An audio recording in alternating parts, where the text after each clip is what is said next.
welcome back. Hello, Another hello. episode. Yes. So we always start off with either a myth or a recent article that pertains to real estate. Mhm.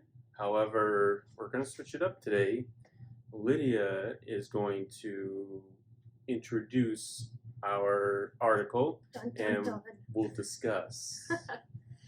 So this is a local article, but there was a lady who bought a house. So to give you some background, the city had the house. I think it was foreclosure, and they sold it to this nonprofit for $1. Pretty cheap. Yeah. So then this nonprofit sold it to this lady, and in this particular city, there is a certificate of occupancy inspection that needs to be performed. So this lady bought the house for $95,000. In this market, that's a decent deal. Yeah, $95,000. That's not bad. Really not bad for the nonprofit. They make a ton of money off of it. But the nonprofit stipulates that they sent a handyman out and they had him take care of all of the issues in the house. And this lady bought the house. The house went through a certificate of occupancy inspection, and but the city inspector did not catch all of the problems. So now this lady's stuck with a $95,000 house that has rot around the doorways. There's foundation problems. Animals are getting under the house. And when I was talking with my grandma about this article, and it was a news story, and I just told my grandma, I said she either did not have a real estate agent or she did not have a very good one, because when you work with Dan or I, we're always going to recommend that you get an inspection done once your offer is accepted. And again, rather have you make a $500 mistake than, in this case, a $95,000 mistake. So the inspection you're speaking of is a private inspection. Yes. So with the private inspection, the things that you listed that she found later on after already purchasing the home, the personal inspector would have caught that hands down. Yeah. Well, and the personal inspector will give you a full inspection report back. And that's really helpful for you, because then you can look through, and a house doesn't necessarily pass or fail an inspection unless it's a certificate of occupancy inspection. But a person, like a private inspector, they're not going to say this house failed, but they are going to say, okay, well, I found this issue with the foundation, I found this issue with the roof, I found this issue with the door frames, this issue with the electrical, or no, everything looked great, or well, there's a couple of minor things, and they have a ranking system that they use.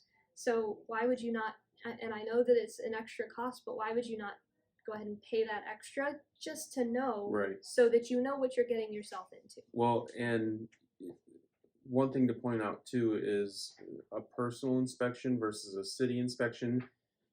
The city has a different agenda, a different way of looking at things that they're looking for to say, oh, nope, this has to be done, this has to be done, this has to be done. A personal home inspection is typically far above and beyond what a city inspection is going to be, because you're trying to uncover anything that you potentially could run into when purchasing a home. And the city has a set list of guidelines that they're trying to meet.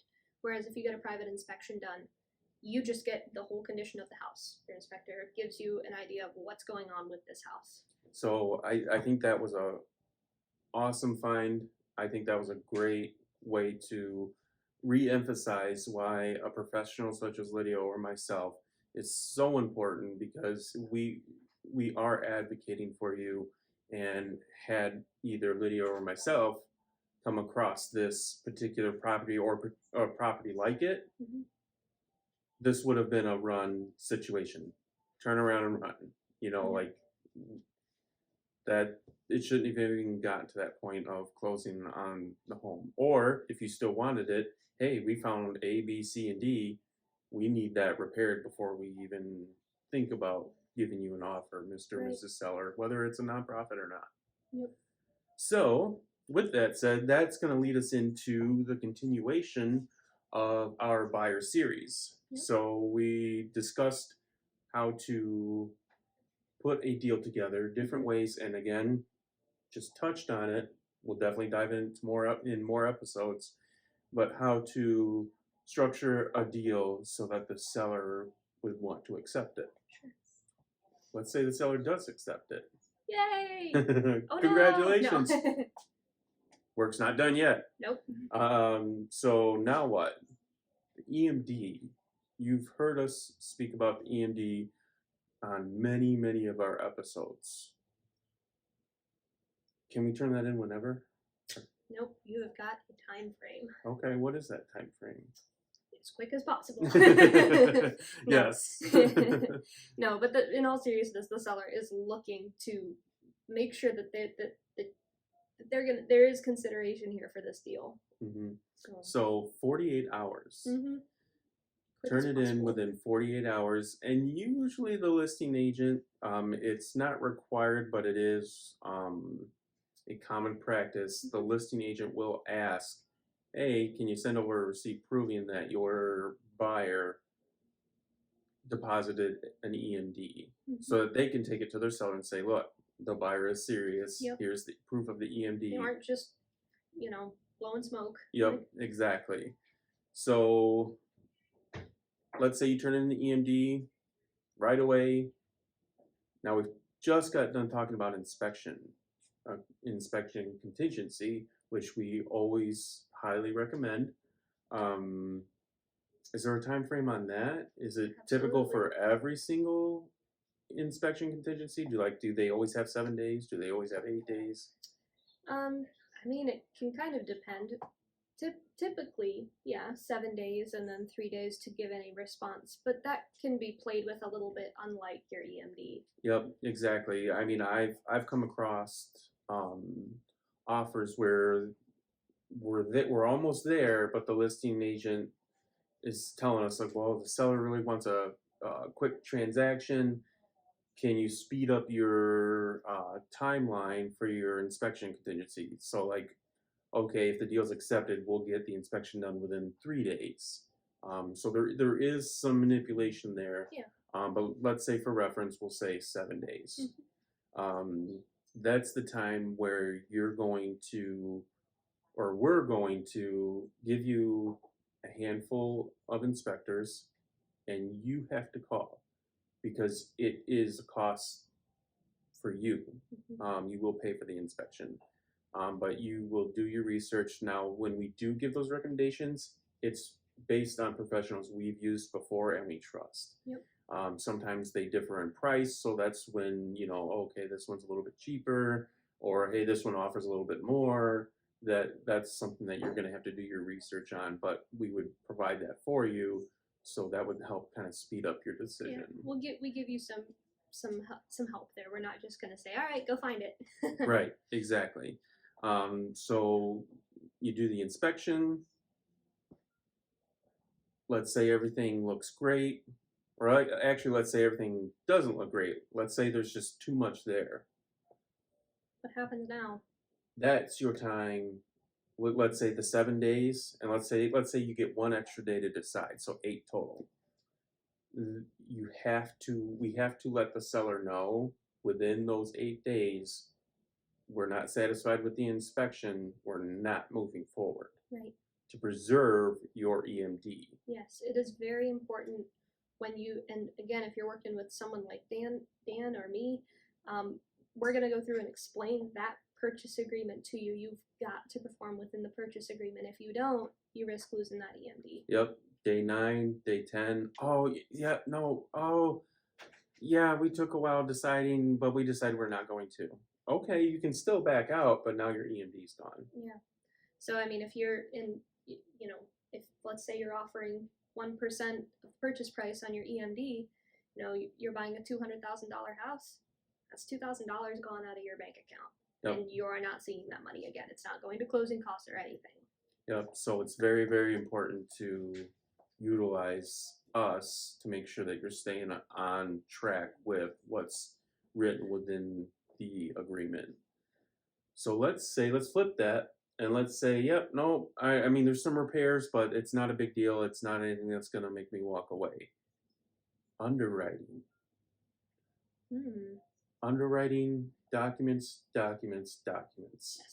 That's kind of a little bit where we take a step back, and the lender that either you've chosen or we've recommended, um, really starts to engage with you even more. Hmm. And we kind of take a little bit of a backseat to allow their underwriters to, get the loan So whatever they're underwritten. asking you for, get it to them as quick as you can, because the quicker you get it to them, the quicker you can get your loan approved. Yeah, I've had clients that, in a way they had gripes like, man, my lender, like, how many more documents are they going to ask for? And it's like, I'm sorry, it's out of my control, but it's what they need. So yes, to Lydia's point, please do get it in as fast as you can. One thing I always tell my buyers, oh, cool, yep, underwriting, gonna get the house. We need furniture, or I want a brand new TV for that big living room. Please wait. Yes. Please, please, please. I've personally not had any buyers do this because I Hammer it. hammer at home, yes.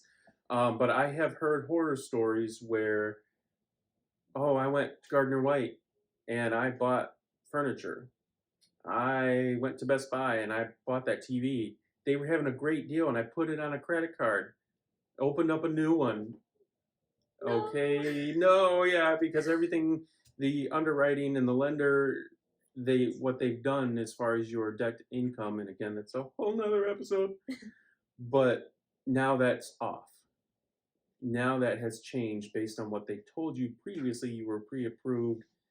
Those factors have changed now. So please, whatever you do, wait till the keys are in your hand. Then do whatever you want. Yes. Buy 2 TVs. Buy 2 living room sets. Just wait till it's closed. Yeah.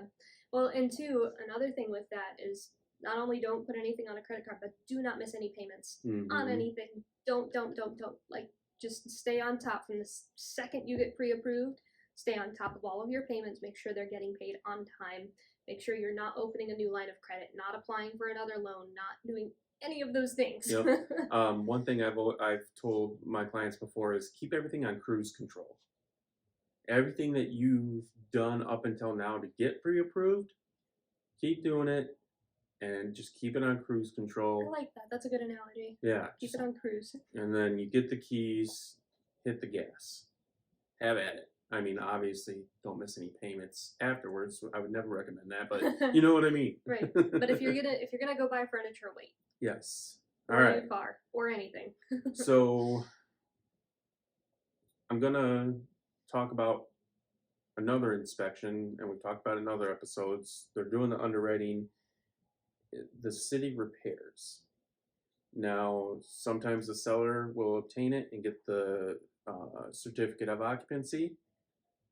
Great. But let's say they said buyer to assume. Now, do you have to have that done before closing, or can you get it done after closing? Certificate of occupancy inspection, gotta be done before. So you get the house, you move in, and the city says, not so fast. These have to be done before you start putting all that fancy new furniture and new TVs that you bought after closing. But let's say you have an FHA loan or a VA loan. Yeah. Those have to be done before you get to the closing table. A real general, generic FHA one. There's a handrail that needs to be put on the front porch.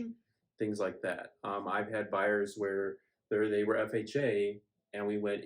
The deal was accepted. Everything's going through great, and I've had to coordinate with the listing agent. Okay, here's when my buyer's coming in to do those FHA repairs. Yeah. So those have to be done because that's part of your loan. That's a requirement of your loan is the FHA or VA. And then obviously, side note, VA pest inspection. Now, again, another episode, but we do work with lenders that are very good with being able to manipulate or at least break through those myths of who has to pay for the pest inspection and, all that. Yep. But another episode because, we want to get through our information. Closing.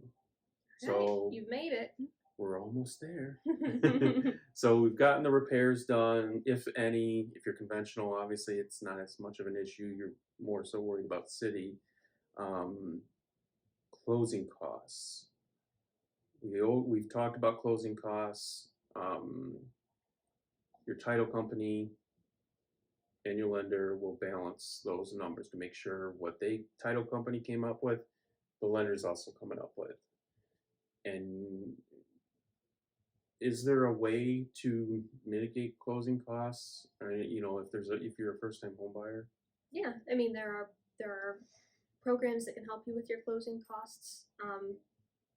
Not so much in this market right now, but sometimes when the market is slower, or potentially if the property you're buying doesn't have a lot, you can ask for seller concessions where they'll credit that to you. But really, especially as a first-time home buyer, there are closing cost programs that can really be a help. Yep, and that's another aspect where you're using professionals such as ourselves, where we can direct you and lead you to lenders that are able to help with that. Because again, we're not out to take all the money we can out of your pocket. We genuinely, where we make our money is you being able to get into your home and be successful, and that's how you start talking to other people. Oh, Lydia was great. Oh, Dan was great. Go see them. They did wonderful. So let's say they balance the numbers. Let's say your closing cost is 5,000. Well, nice round number. That check, preferably cashier's check. You can either do check or wire funds. I prefer my clients use a cashier's check. There's a lot of wire fraud that happens in the land of real estate. So you can do that if there's no other option, but I do say get a cashier's check, and you're going to make it out to your title company, because you'll have a title company, the sellers will have a title company, you're going to make it out to your title company. And again, that's something that we can recommend based on who we've used if you don't already have one in mind. So we've got the check, you've already made it out, you went to the bank, made out the cashier's check for 5,000. Now we're getting even closer to that closing table. So the sellers will order a final reading of that water bill. We touched on it before a little bit in another episode. But basically, so the sellers can't fill up a swimming pool and then say, "Oh, sorry, it's not my house anymore." Right. Well, and especially if you've given the sellers, if the sellers need extra occupancy, you've given it to them, then that is negotiated as well. Are they paying up to the day of closing? They're paying until the end of occupancy. That's a great point. Yeah. How is that paid for? So, so let's say the bills, you have a $200 water bill. Is there an escrow that is held back from their proceeds? Yes. Yep, the title company is going to retain $300 to make sure that that's covered. And if everything's covered, they release that back to the seller. But you as the buyer, you're not going to have to worry. Whatever you stated in your purchase agreement, whether that's water bill to the day of closing or to occupancy, or maybe it's one in the same day, maybe you're getting the keys at closing, that water bill is going to be paid, and you're responsible from the day of closing on.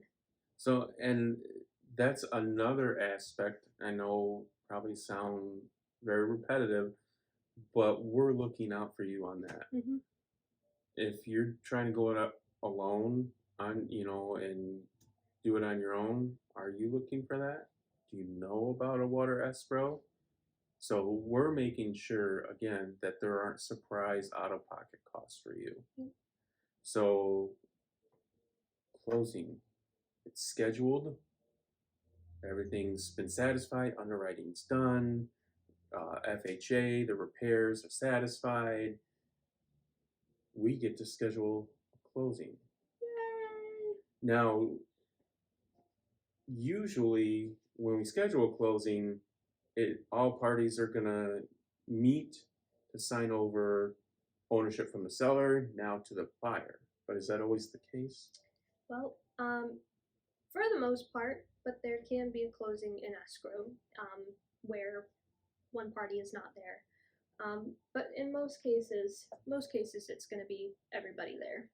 And then there's another it's called a split closing, where it's all happening that day, but you're closing with your title company and your lender and the mortgage documents at one location. Sellers are closing at another location. It's preferable if everybody's there because when things come up, it's just easier to deal with. And everybody knows what's going on. There's Yeah. no miscommunication. And documents are signed on time, whereas a split closing can be a little difficult, especially if you're trying to send documents back and forth because things have to be signed by both parties at the same time. But let's say it is a closing that happens where everybody's together, same building, same closing table, everything's signed, nothing to report back as far as issues. If there's no occupancy, you then get your keys. Mm-hmm. But in this market, or at least a lot of the buyers that I've dealt with, occupancy is pretty relevant. What happens to the keys if there is occupancy? Well, a couple different things can happen, really. But ideally, the keys are going to be delivered back to the buyer's broker, selling broker, so that we have it, you can come to our office and get it. So there's also a document, usually there's a key exchange form. Seller says, let's say they needed 15 days.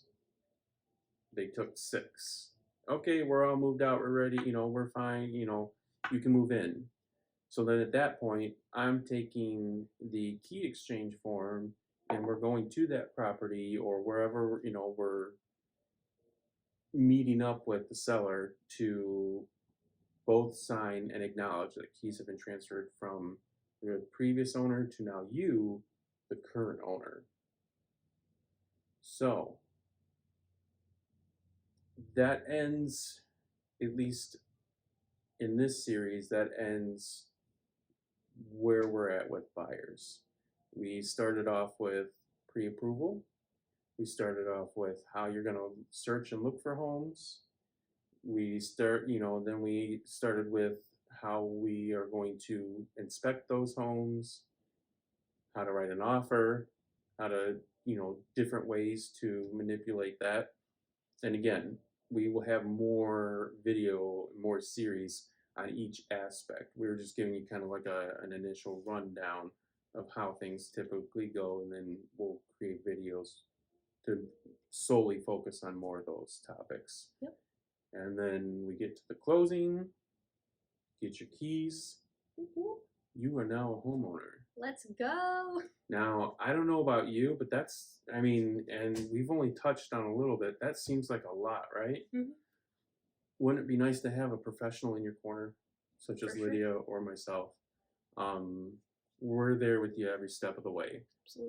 Absolutely. It's a lot to take in. We're 4 or 5 episodes deep on just buyers.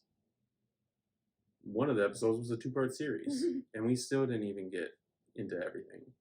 So my point is, definitely call us, definitely utilize us so that your home buying experience is at least, I don't want to say without any issue, because there's always going to be something, and we prepare you for that, but makes it a little bit more fun.